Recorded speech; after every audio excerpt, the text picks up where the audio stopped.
Hello student. तो आज हम बात करेंगे जीरो ऑर्डर रिएक्शन। क्या होती है जीरो ऑर्डर रिएक्शन और इसका डेरिवेशन क्या है, इसकी यूनिट्स क्या है, सभी पे हम बात करेंगे आज और सभी को सीखेंगे कैसे कैसे सॉल्व किया करते हैं इसको। तो आज के टॉपिक है हमारा जीरो ऑर्डर रिएक्शन। तो चलिए शुरू करते हैं zero order reaction. Zero order reaction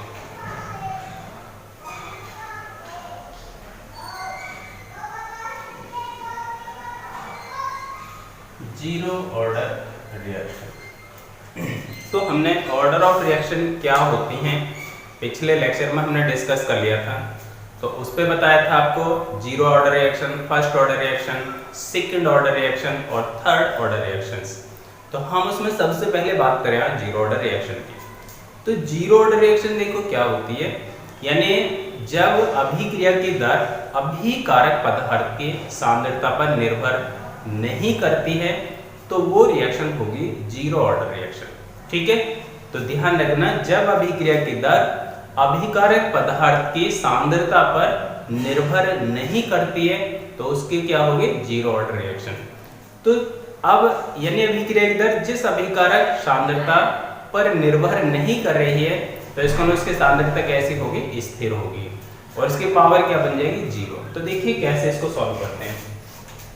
जैसे मान लो कोई रिएक्शन है, ए से बनता है प्रोडक्ट, ए से ये प्रोडक्ट बना है।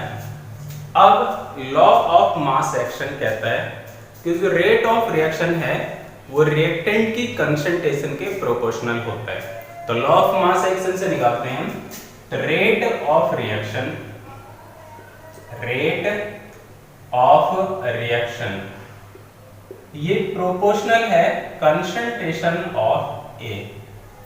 तो देखो रिएक्टेंट क्या हमारा ए, तो रेट ऑफ रिएक्शन हमेशा रिएक्टेंट की कंसंट्रेशन के होता है प्रोपोर्शनल। तो अब देखो इसकी पावर, क्योंकि अभिक्रिया की दर अभिकारक की सांद्रता पे निर्भर नहीं कर रही है जीरो ऑर्डर रिएक्शन में, तो इसकी पावर क्या हो जाएगी यहाँ पर, जीरो। अब हम इसको लिख सकते हैं rate of reaction, rate of reaction is equal to k into A की पावर जीरो, तो इसका मान कितना हो जाएगा, वन। ए की पावर जीरो, उसका मान कितना होगा, वन। अब वन की के में मल्टीप्लाई करेंगे, रहेगा के। तो ये हो जाएगा rate of reaction, rate of reaction बराबर है के। तो इसका मतलब ये है कि के क्या है यहाँ, रेट कांस्टेंट। तो rate of reaction rate constant के क्या है, बराबर।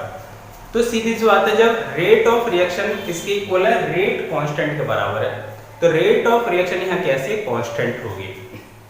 तो जब रेट ऑफ रिएक्शन क्या रहे, कांस्टेंट रहे और रिएक्टेंट की कंसंट्रेशन पे डिपेंड ना करे तो होगी जीरो ऑर्डर रिएक्शन। तो ये ध्यान रखना, यहां से ये प्रूव हो रहा है कि रेट ऑफ रिएक्शन के इक्वल है और के क्या है, कांस्टेंट है। तो इसका मतलब रेट ऑफ रिएक्शन भी क्या है, इसमें कांस्टेंट रहेगी। ठीक है, तो अब रेट ऑफ रिएक्शन जहां जहां कांस्टेंट रहे, रिएक्टेंट की कंसंट्रेशन पर डिपेंड नहीं करेगी, वो होगा जीरो ऑर्डर रिएक्शंस। अभी जीरो ऑर्डर रिएक्शंस में देखो कौन कौन सी रिएक्शंस आती हैं।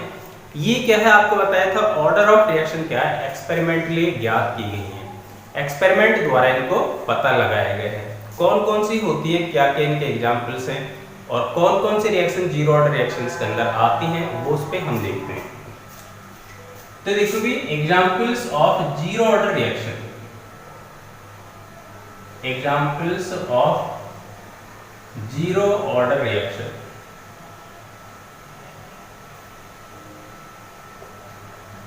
जीरो ऑर्डर रिएक्शंस तो कौन कौन सी है, कैसे पता लगेगा हमें zero order reaction. Number first देखिए, फोटोकेमिकल रिएक्शन, फोटोकेमिकल रिएक्शन ये वाली, यानी जो भी रिएक्शन सनलाइट की प्रेजेंस में होगी वो जीरो ऑर्डर रिएक्शन होगी। जैसे देखो एग्जांपल इसका, ये फोटोकेमिकल रिएक्शन है, इसका ए पार्ट। तो जैसे H2 प्लस Cl2 सनलाइट के प्रेजेंस में क्या बनाते हैं, HCl। तो देखो इसमें क्या है, अगर इस रिएक्शन में H2 की कंसंट्रेशन को मैं डबल कर दूं तो भी रिएक्शन के रेट, रिएक्शन की स्पीड सेम रहती है। अगर मैं Cl2 की कंसंट्रेशन को हाफ कर दूं तो भी रिएक्शन की स्पीड सेम रहती है। तो इसका मतलब रिएक्टेंट की कंसंट्रेशन को चेंज करने से रिएक्शन के रेट पे कोई इफेक्ट नहीं पड़ रहा है, लेकिन सनलाइट की प्रेजेंस को अगर यहाँ से हटा दिया जाए तो रिएक्शन क्या हो जाएगी, बंद हो जाएगी। तो अब सनलाइट की प्रेजेंस को बढ़ा दें, यानी सूर्य के प्रकाश के क्या है, प्रकाश के इंटेंसिटी बढ़ा दें, ठीक है। तो सूर्य के प्रकाश जैसे जैसे प्रकाश के तेजी बढ़ाएं तो वहां पे रेट ऑफ रिएक्शन होने लगती है तेज, यानी सूर्य के प्रकाश की इंटेंसिटी घटाएं तो रेट ऑफ रिएक्शन यानी रिएक्शन की स्पीड स्लो हो जाती है, और सनलाइट की इंटेंसिटी बढ़ा दें तो रिएक्शन की स्पीड हो जाती है फास्ट। तो यहाँ पे क्या है, रिएक्शन की स्पीड किस पे डिपेंड करती है, सनलाइट पे, ठीक है। तो अब क्योंकि इनकी कंसंट्रेशन, रेट ऑफ रिएक्शन इनकी कंसंट्रेशन पे डिपेंड नहीं कर रही है, तो ये जीरो ऑर्डर रिएक्शन होगी। कैसे सॉल्व करते हैं देखो इसको, यानी यहाँ पे होगा rate of reaction, rate of reaction proportional क्या होगा, H2 की पावर 0 इंटू और Cl2 की पावर 0, ये वाला। तो अब जब रेट ऑफ रिएक्शन ना इसकी कंसंट्रेशन डिपेंड कर रही है, नहीं इसकी कंसंट्रेशन पे डिपेंड कर रही है, तो इसका मतलब यहाँ पे ऑर्डर ऑफ रिएक्शन क्या होगा, order of reaction, order of reaction हो जाएगा इसका 0, क्योंकि देखो 0 प्लस 0 क्या है, घातों का योग क्या होता है 0। तो यहाँ पे ऑर्डर ऑफ रिएक्शन है 0। अब हम इसको क्या कह सकते हैं, इसका मतलब देखो हम ये भी कह सकते हैं, यानी रेट ऑफ रिएक्शन इसके प्रोपोर्शनल नहीं है। हम सीधे सीधे क्या लिख सकते हैं, यहाँ पे जो रेट ऑफ रिएक्शन है, यानी रेट ऑफ रिएक्शन किसकी प्रोपोर्शनल है प्रिया, ये है intensity of light, intensity of light है, इंटेंसिटी ऑफ लाइट, ये लाइट की इंटेंसिटी के प्रोपोर्शनल है, या लिख सकते हैं प्रोपोर्शनल किसके, सनलाइट की प्रेजेंस की प्रोपोर्शनल, ठीक है। तो ये जीरो ऑर्डर रिएक्शंस है। सेकंड देखो और कौन सा होता है, बी पार्ट्स। बी पार्ट्स है, बी पार्ट्स में मान लो decomposition of gas, decomposition of gas, of gas over metal surface, over metal surface, ये वाला। तो देखो भी जब किसी भी धातु की सतह पर गैस का अपघटन होगा वो भी होगी जीरो ऑर्डर रिएक्शंस। कौन कौन सी रिएक्शंस होती है देखो इसमें, जैसे नाइट्रस ऑक्साइड है, नाइट्रस ऑक्साइड AU सरफेस पर, AU सरफेस पर रिएक्शन कराते हैं, यानी N2O का गोल्ड प्रेस्ड के सरफेस पर डिकम्पोजिशन होना, क्या होगा, N2 में डिकम्पोज होगा ये प्लस O2 में डिकम्पोज होगा। बैलेंस करने के लिए ऑक्सीजन के 2 एटम, तो यहाँ 2 से मल्टीप्लाई, 2 2 जा 4। तो देखो यहाँ भी हमने देखा है N2 की कंसंट्रेशन को डबल कर दो, ट्रिपल कर दो, जितना चाहो उतना गुना कर दीजिए, लेकिन रेट ऑफ रिएक्शन में कोई चेंज आने वाला नहीं है, यानी रेट ऑफ रिएक्शन रहेगी सेम, रिएक्शन जिस स्पीड से चल रही थी उसी स्पीड से चलती रहेगी। इसकी कंसंट्रेशन को हाफ कर दो, कम कर दो, कितने भी कम कर दिए, रेट ऑफ रिएक्शन फिर भी चेंज नहीं है। यानी रिएक्शन की स्पीड या rate of reaction concentration reactant की कंसंट्रेशन पर डिपेंड नहीं है। किस पे डिपेंड कर रही है, गोल्ड पे डिपेंड कर रही है, गोल्ड की सरफेस पे डिपेंड कर रही है। तो गोल्ड की प्रेजेंस से रेट ऑफ रिएक्शन फास्ट हो रही है, गोल्ड की प्रेजेंस हटा दो तो रिएक्शन क्या हो जाएगी, स्टॉप, बंद हो जाएगी। तो यहाँ पे हम कह सकते हैं रेट ऑफ रिएक्शन किसकी प्रोपोर्शनल आएगी, रेट ऑफ रिएक्शन ये प्रोपोर्शनल है AU के, किसके प्रोपोर्शनल है, ए यू के प्रोपोर्शनल है। तो ध्यान रखना यहाँ पे जीरो ऑर्डर रिएक्शन, जब मोस्टली कुछ रिएक्शंस को छोड़ के जो मेटल सरफेस पे जो गैसों का डिकम्पोजिशन होगा वो जीरो ऑर्डर रिएक्शंस होगा। जैसे और रिएक्शंस देखे भी और कौन कौन से आ सकती हैं इसमें, तो देखो कौन कौन सी रिएक्शंस आती हैं। जैसे और एग्जांपल है NH3 का Pt की प्रेजेंस में क्या होना, डिकम्पोजिशन होना, ये भी क्या है जीरो ऑर्डर रिएक्शन है। तो यहाँ पे रेट ऑफ रिएक्शन ये भी किसके प्रोपोर्शनल है, Pt के। तो यहाँ भी रिएक्टेंट की कंसंट्रेशन पे रेट ऑफ रिएक्शन डिपेंड नहीं है, किस पे डिपेंड है, Pt। अब देखो भी सी थर्ड एग्जांपल है इसका, थर्ड एग्जांपल यानी देखो जहां जहां सनलाइट की प्रेजेंस में जो रिएक्शन होगी जीरो ऑर्डर रिएक्शन होगी। जब मेटल के सरफेस पे किसी गैस का अपघटन होगा वो भी जीरो ऑर्डर रिएक्शन होगी। जैसे एग्जांपल सी एग्जांपल्स देखते हैं वो क्या है। सी एग्जांपल्स में हम देखते हैं किसी गैस का यानी जैसे enzyme decomposition, enzyme decomposition,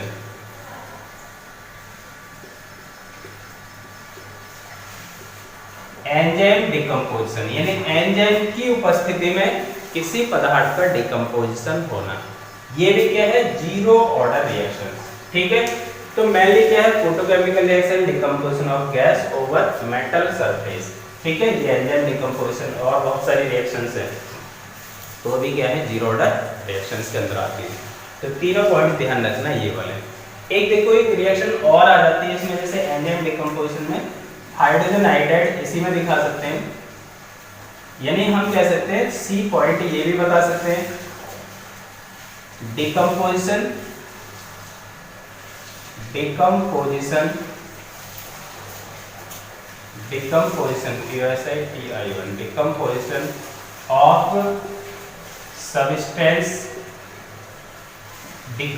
of substance in the presence of catalyst, in the presence of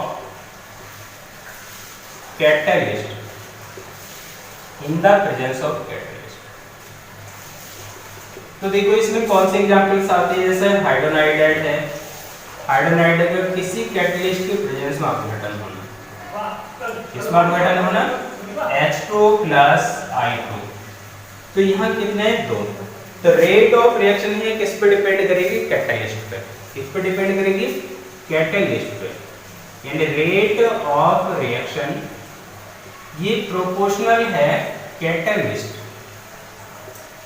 जो भी कैटलिस्ट होगा उस पर डिपेंड करेगा। तो ये तीनों क्या है, जीरो ऑर्डर रिएक्शन से। ठीक है, अब देखते हैं इसका डेरिवेशन, जीरो ऑर्डर रिएक्शन का डेरिवेशन क्या है।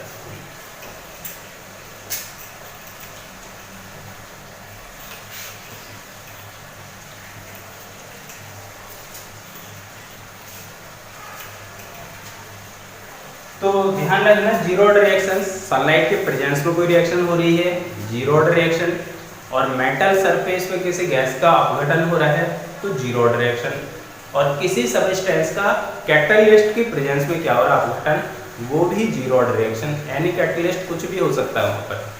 तो ये जीरो ऑर्डर रिएक्शंस का हम एग्जांपल्स देखें, अब इसका डेरिवेशन देखते हैं। जीरो ऑर्डर रिएक्शन का derivation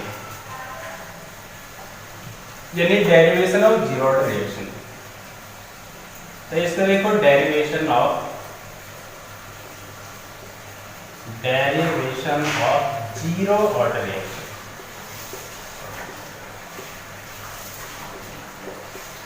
zero order reaction.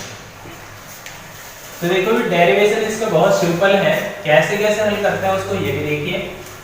Zero order reaction,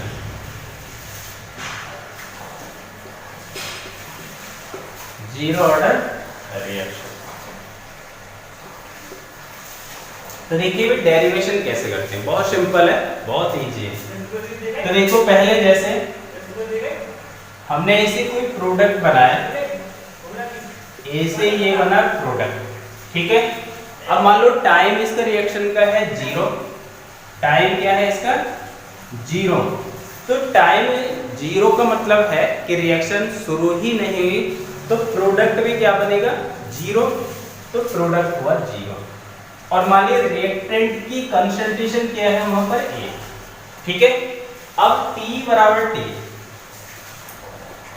T पे मींस रिएक्शन शुरू हो चुकी है, प्रोडक्ट का कुछ भाग बन चुका है, तो प्रोडक्ट का वो भाग मान लीजिए हमने किया है x, और ये क्या बनेगा a माइनस एक्स, जितने ये बनेगा उतने इसमें से माइनस हो जाएगा a माइनस एक्स। तो देखो ये तो है रिएक्टेंट के प्रारंभिक सांद्रता यानी इनिशियल कंसंट्रेशन, और ये है उसके कौन से रिमेनिंग कंसंट्रेशन। तो हम इसको लिख सकते हैं, ये कौन सी कंसंट्रेशन है, इनिशियल कंसंट्रेशन, और ये है इसकी remaining concentration,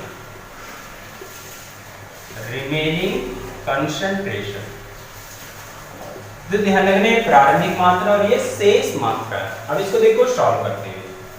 rate of reaction को हम दो प्रकार से लिख सकते हैं, एक लॉ ऑफ मास एक्शन के अकॉर्डिंग और एक लिख सकते हैं डिफरेंशियल रेट लॉ। तो पहले हम इसको देखो रेट ऑफ रिएक्शन जनरली लिखते हैं, यानी रेट ऑफ रिएक्शन बराबर होती है, रेट ऑफ रिएक्शन समानुपाती किसकी पावर होती है, a की पावर 0, यानी रेट ऑफ रिएक्शन क्या है, a की कंसंट्रेशन पर डिपेंड नहीं कर रही है। जब a की पावर 0 है तो हम लिख सकते हैं इसको r बराबर k इंटू a की पावर हो जाएगी 1, तो मैं क्या लिख सकता हूँ r बराबर k, r बराबर क्या होगी k। तो ये इक्वेशन मैंने मान ली फर्स्ट, ठीक है। तो ये मैंने लिख लिया किसके अकॉर्डिंग, रेट लॉ यानी लॉ ऑफ मास एक्शन के अकॉर्डिंग। अब देखो दूसरी इक्वेशन लिखते हैं डिफरेंशियल रेट लॉ, किसमें लिखते हैं, differential rate law, differential rate law में लिखते हैं इसको, देखो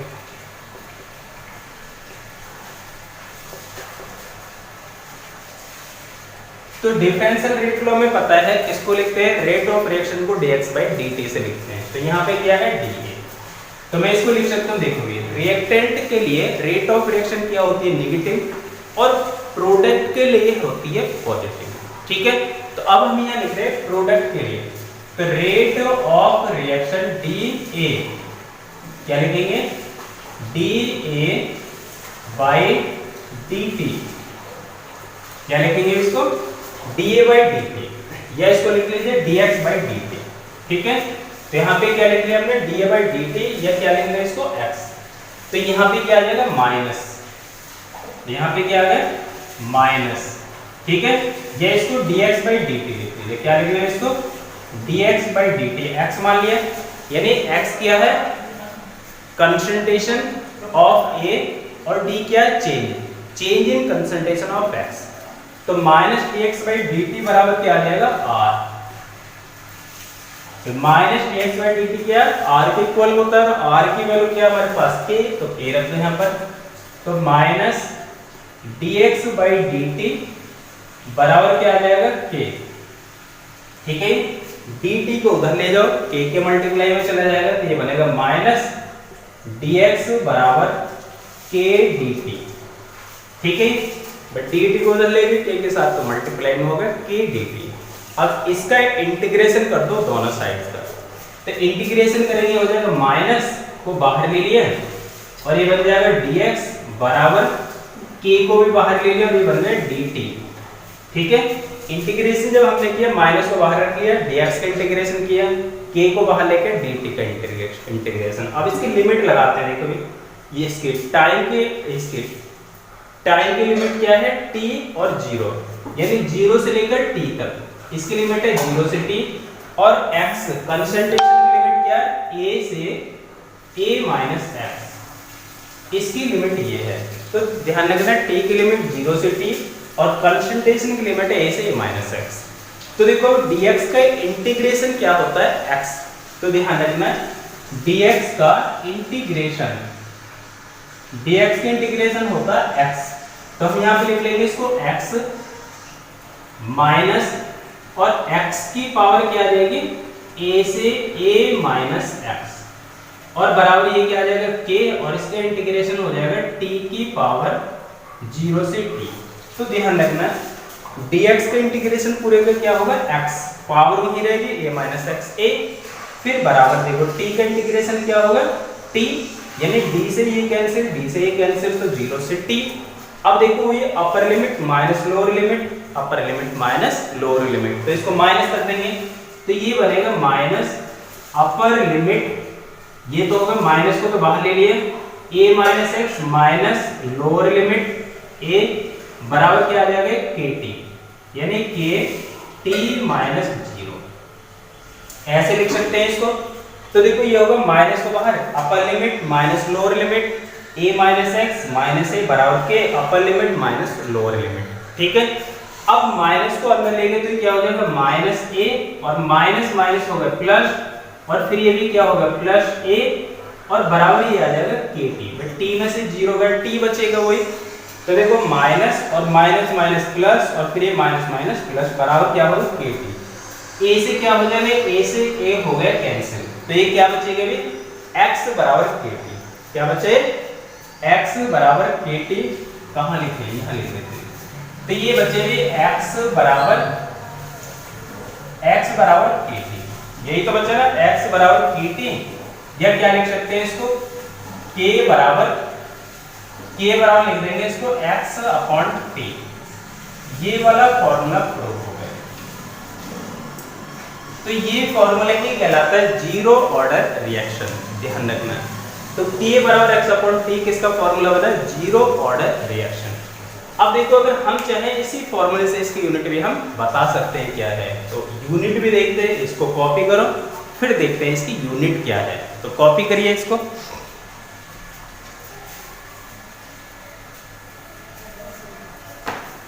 तो देखिए अब इसकी यूनिट निकालते हैं, ये तो डेरिवेशन होगा, ध्यान रखना जीरो ऑर्डर रिएक्शन का k बराबर x अपॉन t। तो देखो यूनिट निकालते हैं इसकी,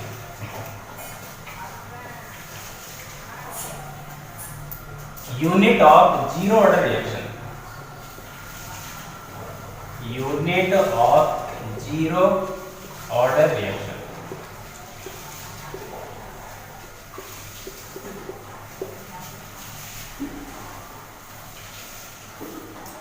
unit of zero order reaction. अब देखो फॉर्मूला क्या है हमारा, k बराबर x अपॉन t, ये हल होकर आया था, k बराबर x अपॉन t, x क्या है concentration, change in concentration, t क्या है टाइम।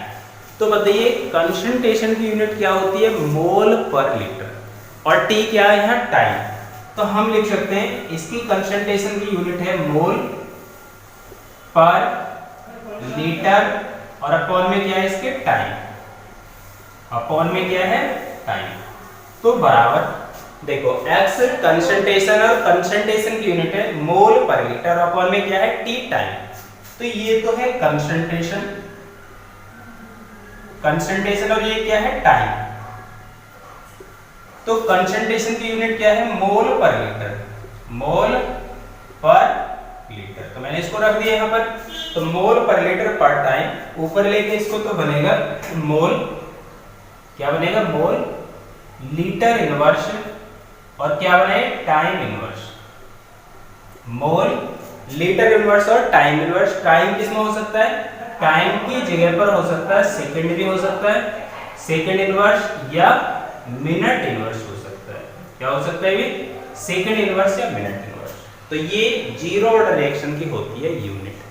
तो हमने देखो इस लेक्चर में डिस्कस किया कि जीरो ऑर्डर रिएक्शन क्या है, एक बार रिवाइज कर देते हैं, यानी जब अभिक्रिया की दर अभिकारक की सांद्रता पे निर्भर नहीं करती है उसी को कहते हैं zero order reaction. Zero order reaction कौन कौन से होती है, सूर्य के प्रकाश की उपस्थिति में होने वाली अभिक्रिया, दूसरा जब मेटल की सतह पर किसी गैस का अपघटन होता है वो जीरो ऑर्डर रिएक्शन, और गैसीय पदार्थ का किसी उत्प्रेरक की उपस्थिति में अपघटन होना, कोई भी कैटलिस्ट हो सकता है वहां पर, वो भी क्या है जीरो ऑर्डर रिएक्शन। ठीक, फिर हमने देखा जीरो ऑर्डर रिएक्शन का डेरिवेशन, डेरिवेशन हेलो क्या है k बराबर x अपॉन t, k क्या है रेट कांस्टेंट, x क्या है कंसंट्रेशन, t क्या है टाइम, और फिर हमने इससे यूनिट निकाल दी x अपॉन t, यानी x क्या है कंसंट्रेशन जिसकी यूनिट होती है मोल पर लीटर, अपॉन में t टाइम, और टाइम को ऐसे ही रखा, टाइम हमारा सेकंड भी हो सकता है और मिनट में भी हो सकता है, तो मोल पर लीटर पर टाइम, टाइम और लीटर को ऊपर ले गए तो हो गए इनवर्स,